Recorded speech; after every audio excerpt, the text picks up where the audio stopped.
ಶಿಷ್ಟಾಚಾರ ಉಲ್ಲಂಘನೆ ವಿಚಾರಕ್ಕೆ ಸಂಬಂಧಪಟ್ಟಂಗೆ ಈಗಾಗಲೇ ಈ ಗೋಲ್ಡ್ ಸ್ಮಗ್ಲಿಂಗ್ ಪ್ರಕರಣದಲ್ಲಿ ರನ್ಯಾರಾವ್ ವಿಚಾರವನ್ನ ವಿಪಕ್ಷಗಳು ಅಸ್ತ್ರವನ್ನಾಗಿ ಬಳಸಿಕೊಂಡು ಸರ್ಕಾರದ ವಿರುದ್ಧ ಆಕ್ರೋಶವನ್ನ ಹೊರಹಾಕ್ತಾ ಇರೋದು ಒಂದು ಕಡೆ ಆದ್ರೆ ಮತ್ತೊಂದು ಕಡೆ ಈ ಶಿಷ್ಟಾಚಾರ ಉಲ್ಲಂಘನೆ ವಿಚಾರವಾಗಿ ಈ ಶಿಷ್ಟಾಚಾರ ಉಲ್ಲಂಘನೆಗೆ ಸಾಕ್ಷ್ಯವೇ ಇಲ್ವಾ ಅನ್ನುವಂತ ಪ್ರಶ್ನೆ.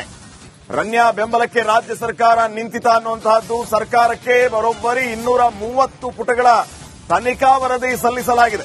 ಹಿರಿಯ ಅಧಿಕಾರಿ ಗೌರವ್ ಗುಪ್ತಾ ಈ ತನಿಖೆಯನ್ನ ಮಾಡಿದ್ದು ಪ್ರೋಟೋಕಾಲ್ ಬಳಕೆ ಬಗ್ಗೆ ರಾಮಚಂದ್ರ ರಾವ್ಗೆ ಗೊತ್ತಿತ್ತು. ಆದರೆ ರಾಮಚಂದ್ರ ರಾವ್ ಪ್ರೋಟೋಕಾಲ್ ನೀಡೋದಕ್ಕೆ ಹೇಳಿರಲಿಲ್ಲ. ರಾಮಚಂದ್ರ ರಾವ್ ಪಾತ್ರದ ಬಗ್ಗೆ ಯಾವುದೇ ಸಾಕ್ಷ್ಯಗಳು ಇಲ್ಲ ಅಂತ ವರದಿಯಲ್ಲಿ ಉಲ್ಲೇಖ ಮಾಡಲಾಗಿದೆ. ಗೌರವ್ ಗುಪ್ತಾ ನೇತೃತ್ವದ ಸಮಿತಿ ಸರ್ಕಾರಕ್ಕೆ ಈ ವರದಿಯನ್ನ ನೀಡಿದೆ. ರನ್ಯಾ ಹಲವು ಬಾರಿ ಪ್ರೋಟೋಕಾಲ್ ನೀಡಿದ್ರು ಅಂತ ಟಿಆರ್ಐ ಹೇಳಿತ್ತು. ಅಂದ್ರೆ ರನ್ಯಾ ಅವರಿಗೆ ಪ್ರೋಟೋಕಾಲ್ ಅನ್ನ ನೀಡಲಾಗಿತ್ತು ಅಂತ ಟಿಆರ್ಐ ಹೇಳಿತ್ತು. ಈಗ ತನಿಖಾ ವರದಿಯಲ್ಲಿ ಪ್ರೋಟೋಕಾಲ್ ಬಳಕೆ ಬಗ್ಗೆ ರಾಮಚಂದ್ರ ರಾವ್ಗೆ ಗೊತ್ತಿತ್ತು. ರಾಮಚಂದ್ರ ರಾವ್ ಪ್ರೋಟೋಕಾಲ್ ನೀಡೋದಕ್ಕೆ ಹೇಳಿರಲಿಲ್ಲ. ಪ್ರೋಟೋಕಾಲ್ ಬಗ್ಗೆ ಯಾವುದೇ ರೀತಿಯ ಒತ್ತಡ ಆಗಲಿ ಫೋನ್ ಕಾಲ್ಸ್ ಆಗಲಿ ರಾಮಚಂದ್ರ ರಾವ್ ಅವರ ಕಡೆಯಿಂದ ಹೋಗಿರಲಿಲ್ಲ ಅನ್ನುವಂತಹ ವಿಚಾರವನ್ನ ಈಗ ತನಿಖೆಯಲ್ಲಿ ಪ್ರಸ್ತಾಪ ಮಾಡಲಾಗಿದೆ. ಸ್ಪಷ್ಟ ಮಾಹಿತಿಯನ್ನ ದಾಖಲಿಸದೆ ಸರ್ಕಾರಕ್ಕೆ ವರದಿಯನ್ನ ಸಲ್ಲಿಸುವಂತಹ ಕೆಲಸ ಆಯ್ತಾ? ಇಲ್ಲಿಯೂ ಕೂಡ ಸೇಮ್ ಎಲ್ಲವನ್ನ ಮುಚ್ಚಿ ಹಾಕುವಂತಹ ಕೆಲಸ ನಡೀತಿದೆಯಾ ಅನ್ನುವಂತಹ ಪ್ರಶ್ನೆ ಕಾಡ್ತಾ ಇದೆ. ಈ ಬಗ್ಗೆ ಇನ್ನಷ್ಟು ಮಾಹಿತಿಯನ್ನ ನೀಡ್ತಾರೆ ಪ್ರತಿನಿಧಿ ಅರವಿಂದ್. ಈಗ ನೇರ ಸಂಪರ್ಕದಲ್ಲಿ ಜಾಯ್ನ್ ಆಗ್ತಾ ಇದ್ದಾರೆ. ಅರವಿಂದ್, ಇದೇ ಪ್ರೋಟೋಕಾಲ್ ವಿಚಾರವಾಗಿ ಬಸವರಾಜ್ ಅನ್ನುವಂತಹ ಪಿಎಸ್ಐ ಅನ್ಕೋತೀನಿ ಅವರನ್ನ ವಿಚಾರಣೆಗೆ ಒಳಪಡಿಸುವಂತಹ ಕೆಲಸ ಆಯ್ತು. ಈಗ ನೋಡಿದ್ರೆ ಯಾವ ಶಿಷ್ಟಾಚಾರ ಉಲ್ಲಂಘನೆ ಆಗಿಲ್ಲ, ಪ್ರೋಟೋಕಾಲ್ ಕೊಟ್ಟಿಲ್ಲ, ಇತ್ಯಾದಿ ಇತ್ಯಾದಿ ಅನ್ನುವಂತಹ ವಿಚಾರಗಳನ್ನ ಅಲ್ಲಿ ಪ್ರಸ್ತಾಪ ಮಾಡಿರೋದು. ಈ ಕೇಸು 10/11 ಕ್ಲೋಸು ಅನ್ನುವಂತಹ ಫಲಿತಾಂಶ ಕೊಡ್ತಾ ಇದೆಯಾ ಹೇಗೆ?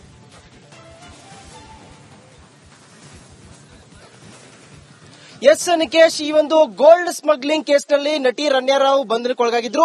ಡಿಆರ್ಐ ಅಧಿಕಾರಿಗಳು ನೇರ ಆರೋಪವನ್ನ ರನ್ಯಾ ಮೇಲೆ ಹಾಕಿದ್ರು, ಹಾಗೆ ಇತರ ಅಧಿಕಾರಿಗಳ ಮೇಲೆ ಹಾಕಿದ್ರು. ಏನಂತ ಅಂದ್ರೆ ಆಕೆಗೆ ಪ್ರೋಟೋಕಾಲ್ ನೀಡಲಾಗಿದೆ ಅನ್ನುವಂತ ವಿಷಯವಾಗಿ 10 ಹಲವು ಅಂದ್ರೆ ವಿಭಿನ್ನ ರೀತಿಯಲ್ಲಿ ಇಡಿ ಹಾಗೆ ಡಿಆರ್ಐ ಅಧಿಕಾರಿಗಳು ತನಿಖೆಯನ್ನು ನಡೆಸಿದ್ರು. ಇದರ ಜೊತೆಗೆ ಸರ್ಕಾರದ ಮೇಲೆ ಆರೋಪ ಬಂದಂತಹ ಹಿನ್ನೆಲೆಯಲ್ಲಿ ವಿಶೇಷ ತನಿಖಾ ತಂಡವನ್ನ ರಚನೆ ಕೂಡ ಮಾಡಲಾಯಿತು. ಆ ಹಿನ್ನೆಲೆಯಲ್ಲಿ ಗೌರವ್ ಗುಪ್ತಾ ಹಾಗೆ ವಂಶಿ ಕೃಷ್ಣ ಅವರ ನೇತೃತ್ವದ ತಂಡ ಈ ಒಂದು ಶಿಷ್ಟಾಚಾರದ ಬಗ್ಗೆ ಅಂದ್ರೆ ಪ್ರೋಟೋಕಾಲ್ನ ಬಗೆಗೆ ಅದರ ಉಲ್ಲಂಘನೆ ಆಗಿದೆ ಅನ್ನುವಂತ ಹಂತದಲ್ಲಿ ಹಲವು ತನಿಖೆಗಳನ್ನ ಮಾಡಿದ್ರು. ಆ ಹಂತದಲ್ಲಿ ವಿಮಾನ ನಿಲ್ದಾಣದ ಸಿಬ್ಬಂದಿಗಳಾಗಿರಬಹುದು, ಪ್ರೋಟೋಕಾಲ್ನ ಅಧಿಕಾರಿಗಳು ಏನೇನಿದ್ರು ಆ 3 ಅಧಿಕಾರಿಗಳನ್ನ ತನಿಖೆ ಮಾಡಿದ್ರು. ಜೊತೆಗೆ ರನ್ಯಾರಾವ್ ಅವರ ಮನತಂದೆ ಆಗಿರುವಂತಹ ರಾಮಚಂದ್ರ ರಾವ್ ಅವರನ್ನ ಕೂಡ ತನಿಖೆ ಮಾಡಿದ್ರು.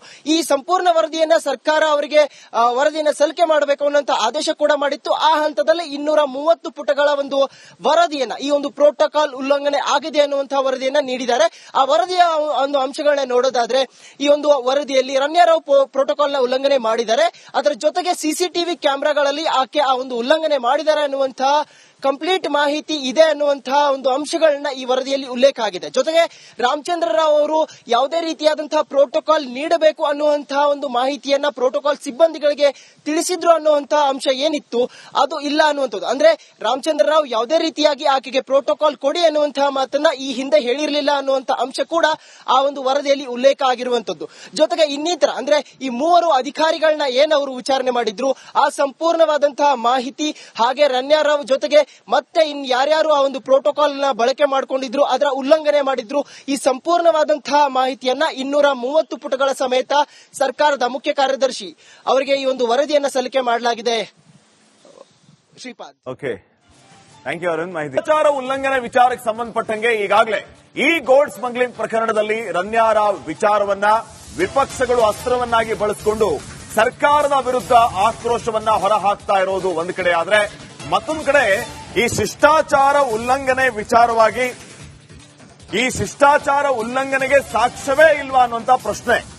ರನ್ಯಾ ಬೆಂಬಲಕ್ಕೆ ರಾಜ್ಯ ಸರ್ಕಾರ ನಿಂತಿತ ಅನ್ನುವಂತಹದ್ದು ಸರ್ಕಾರಕ್ಕೆ ಬರೋಬ್ಬರಿ 230 ಪುಟಗಳ ತನಿಖಾ ವರದಿ ಸಲ್ಲಿಸಲಾಗಿದೆ. ಹಿರಿಯ ಅಧಿಕಾರಿ ಗೌರವ್ ಗುಪ್ತಾ ಈ ತನಿಖೆಯನ್ನ ಮಾಡಿದ್ದು ಪ್ರೋಟೋಕಾಲ್ ಬಳಕೆ ಬಗ್ಗೆ ರಾಮಚಂದ್ರ ರಾವ್ಗೆ ಗೊತ್ತಿತ್ತು.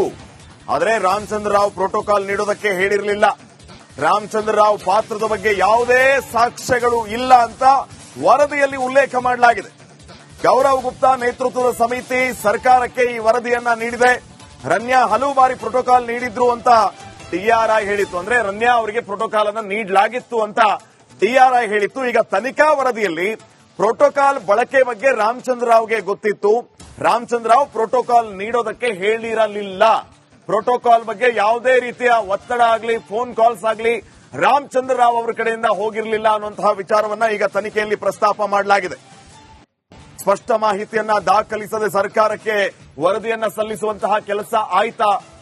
ಇಲ್ಲಿಯೂ ಕೂಡ ಸೇಮ್ ಎಲ್ಲವನ್ನ ಮುಚ್ಚಿ ಹಾಕುವಂತಹ ಕೆಲಸ ನಡೀತಿದೆಯಾ ಅನ್ನುವಂತಹ ಪ್ರಶ್ನೆ ಕಾಡ್ತಾ ಇದೆ. ಈ ಬಗ್ಗೆ ಇನ್ನಷ್ಟು ಮಾಹಿತಿಯನ್ನ ನೀಡ್ತಾರೆ ಪ್ರತಿನಿಧಿ ಅರವಿಂದ್. ಈಗ ನೇರ ಸಂಪರ್ಕದಲ್ಲಿ ಜಾಯ್ನ್ ಆಗ್ತಾ ಇದ್ದಾರೆ. ಅರವಿಂದ್, ಇದೇ ಪ್ರೋಟೋಕಾಲ್ ವಿಚಾರವಾಗಿ ಬಸವರಾಜ್ ಅನ್ನುವಂತಹ PSI ಅನ್ಕೋತೀನಿ ಅವರನ್ನ ವಿಚಾರಣೆಗೆ ಒಳಪಡಿಸುವಂತಹ ಕೆಲಸ ಆಯ್ತು. ಈಗ ನೋಡಿದ್ರೆ ಯಾವ ಶಿಷ್ಟಾಚಾರ ಉಲ್ಲಂಘನೆ ಆಗಿಲ್ಲ, ಪ್ರೋಟೋಕಾಲ್ ಕೊಟ್ಟಿಲ್ಲ, ಇತ್ಯಾದಿ ಇತ್ಯಾದಿ ಅನ್ನುವಂತಹ ವಿಚಾರಗಳನ್ನ ಅಲ್ಲಿ ಪ್ರಸ್ತಾಪ ಮಾಡಿರೋದು. ಈ ಕೇಸು 10ರಲ್ಲಿ 11 ಕ್ಲೋಸು ಅನ್ನುವಂತಹ ಫಲಿತಾಂಶ ಕೊಡ್ತಾ ಇದೆಯಾ ಹೇಗೆ?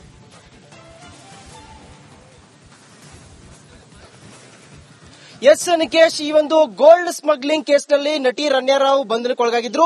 DRI ಅಧಿಕಾರಿಗಳು ನೇರ ಆರೋಪವನ್ನ ರನ್ಯಾ ಮೇಲೆ ಹಾಕಿದ್ರು, ಹಾಗೆ ಇತರ ಅಧಿಕಾರಿಗಳ ಮೇಲೆ ಹಾಕಿದ್ರು. ಏನಂತ ಅಂದ್ರೆ ಆಕೆಗೆ ಪ್ರೋಟೋಕಾಲ್ ನೀಡಲಾಗಿದೆ ಅನ್ನುವಂತ ವಿಷಯವಾಗಿ 10 ಹಲವು ಅಂದ್ರೆ ವಿಭಿನ್ನ ರೀತಿಯಲ್ಲಿ ED ಹಾಗೆ DRI ಅಧಿಕಾರಿಗಳು ತನಿಖೆಯನ್ನು ನಡೆಸಿದ್ರು. ಇದರ ಜೊತೆಗೆ ಸರ್ಕಾರದ ಮೇಲೆ ಆರೋಪ ಬಂದಂತಹ ಹಿನ್ನೆಲೆಯಲ್ಲಿ ವಿಶೇಷ ತನಿಖಾ ತಂಡವನ್ನ ರಚನೆ ಕೂಡ ಮಾಡಲಾಯಿತು. ಆ ಹಿನ್ನೆಲೆಯಲ್ಲಿ ಗೌರವ್ ಗುಪ್ತಾ ಹಾಗೆ ವಂಶಿ ಕೃಷ್ಣ ಅವರ ನೇತೃತ್ವದ ತಂಡ ಈ ಒಂದು ಶಿಷ್ಟಾಚಾರದ ಬಗ್ಗೆ ಅಂದ್ರೆ ಪ್ರೋಟೋಕಾಲ್ನ ಬಗೆಗೆ ಅದರ ಉಲ್ಲಂಘನೆ ಆಗಿದೆ ಅನ್ನುವಂತ ಹಂತದಲ್ಲಿ ಹಲವು ತನಿಖೆಗಳನ್ನ ಮಾಡಿದ್ರು. ಆ ಹಂತದಲ್ಲಿ ವಿಮಾನ ನಿಲ್ದಾಣದ ಸಿಬ್ಬಂದಿಗಳಾಗಿರ್ಬೋದು, ಪ್ರೋಟೋಕಾಲ್ನ ಅಧಿಕಾರಿಗಳು ಏನೇನಿದ್ರು ಆ 3 ಅಧಿಕಾರಿಗಳನ್ನ ತನಿಖೆ ಮಾಡಿದ್ರು. ಜೊತೆಗೆ ರನ್ಯಾ ರಾವ್ ಅವರ ಮನತಂದೆ ಆಗಿರುವಂತಹ ರಾಮಚಂದ್ರ ರಾವ್ ಅವರನ್ನ ಕೂಡ ತನಿಖೆ ಮಾಡಿದ್ರು.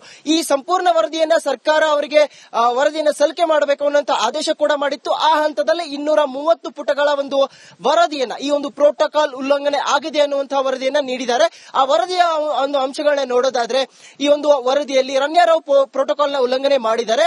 ಅದರ ಜೊತೆಗೆ CCTV ಕ್ಯಾಮೆರಾಗಳಲ್ಲಿ ಆಕೆ ಆ ಒಂದು ಉಲ್ಲಂಘನೆ ಮಾಡಿದ್ದಾರೆ ಅನ್ನುವಂತಹ ಕಂಪ್ಲೀಟ್ ಮಾಹಿತಿ ಇದೆ ಅನ್ನುವಂತಹ ಒಂದು ಅಂಶಗಳನ್ನ ಈ ವರದಿಯಲ್ಲಿ ಉಲ್ಲೇಖ ಆಗಿದೆ. ಜೊತೆಗೆ ರಾಮಚಂದ್ರ ರಾವ್ ಅವರು ಯಾವುದೇ ರೀತಿಯಾದಂತಹ ಪ್ರೋಟೋಕಾಲ್ ನೀಡಬೇಕು ಅನ್ನುವಂತಹ ಒಂದು ಮಾಹಿತಿಯನ್ನ ಪ್ರೋಟೋಕಾಲ್ ಸಿಬ್ಬಂದಿಗಳಿಗೆ ತಿಳಿಸಿದ್ರು ಅನ್ನುವಂತಹ ಅಂಶ ಏನಿತ್ತು ಅದು ಇಲ್ಲ ಅನ್ನುವಂಥದ್ದು. ಅಂದ್ರೆ ರಾಮಚಂದ್ರ ರಾವ್ ಯಾವುದೇ ರೀತಿಯಾಗಿ ಆಕೆಗೆ ಪ್ರೋಟೋಕಾಲ್ ಕೊಡಿ ಅನ್ನುವಂತಹ ಮಾತನ್ನ ಈ ಹಿಂದೆ ಹೇಳಿರಲಿಲ್ಲ ಅನ್ನುವಂತಹ ಅಂಶ ಕೂಡ ಆ ಒಂದು ವರದಿಯಲ್ಲಿ ಉಲ್ಲೇಖ ಆಗಿರುವಂತದ್ದು. ಜೊತೆಗೆ ಇನ್ನಿತರ ಅಂದ್ರೆ ಈ 3 ಅಧಿಕಾರಿಗಳನ್ನ ಏನವರು ವಿಚಾರಣೆ ಮಾಡಿದ್ರು ಆ ಸಂಪೂರ್ಣವಾದಂತಹ ಮಾಹಿತಿ ಹಾಗೆ ರನ್ಯಾ ರಾವ್ ಜೊತೆಗೆ ಮತ್ತೆ ಯಾರ್ಯಾರು ಆ ಒಂದು ಪ್ರೋಟೋಕಾಲ್ ನ ಬಳಕೆ ಮಾಡಿಕೊಂಡಿದ್ರು ಅದರ ಉಲ್ಲಂಘನೆ ಮಾಡಿದ್ರು ಈ ಸಂಪೂರ್ಣವಾದಂತಹ ಮಾಹಿತಿಯನ್ನ 230 ಪುಟಗಳ ಸಮೇತ ಸರ್ಕಾರದ ಮುಖ್ಯ ಕಾರ್ಯದರ್ಶಿ ಅವರಿಗೆ ಈ ಒಂದು ವರದಿಯನ್ನ ಸಲ್ಲಿಕೆ ಮಾಡಲಾಗಿದೆ. Shripad, okay, thank you Arvind. ಮಾಹಿತಿ ಶಿಷ್ಟಾಚಾರ ಉಲ್ಲಂಘನೆ ವಿಚಾರಕ್ಕೆ ಸಂಬಂಧಪಟ್ಟಂಗೆ ಈಗಾಗಲೇ ಈ ಗೋಲ್ಡ್ ಸ್ಮಗ್ಲಿಂಗ್ ಪ್ರಕರಣದಲ್ಲಿ ರನ್ಯಾ ರಾವ್ ವಿಚಾರವನ್ನ ವಿಪಕ್ಷಗಳು ಅಸ್ತ್ರವನ್ನಾಗಿ ಬಳಸಿಕೊಂಡು ಸರ್ಕಾರದ ವಿರುದ್ಧ ಆಕ್ರೋಶವನ್ನ ಹೊರಹಾಕ್ತಾ ಇರೋದು ಒಂದು ಕಡೆ ಆದ್ರೆ, ಮತ್ತೊಂದು ಕಡೆ ಈ ಶಿಷ್ಟಾಚಾರ ಉಲ್ಲಂಘನೆ ವಿಚಾರವಾಗಿ ಈ ಶಿಷ್ಟಾಚಾರ ಉಲ್ಲಂಘನೆಗೆ ಸಾಕ್ಷ್ಯವೇ ಇಲ್ವಾ ಅನ್ನುವಂತ ಪ್ರಶ್ನೆ. ರನ್ಯಾ ಬೆಂಬಲಕ್ಕೆ ರಾಜ್ಯ ಸರ್ಕಾರ ನಿಂತಿತ ಅನ್ನುವಂತಹದ್ದು ಸರ್ಕಾರಕ್ಕೆ ಬರೋಬ್ಬರಿ 230 ಪುಟಗಳ ತನಿಖಾ ವರದಿ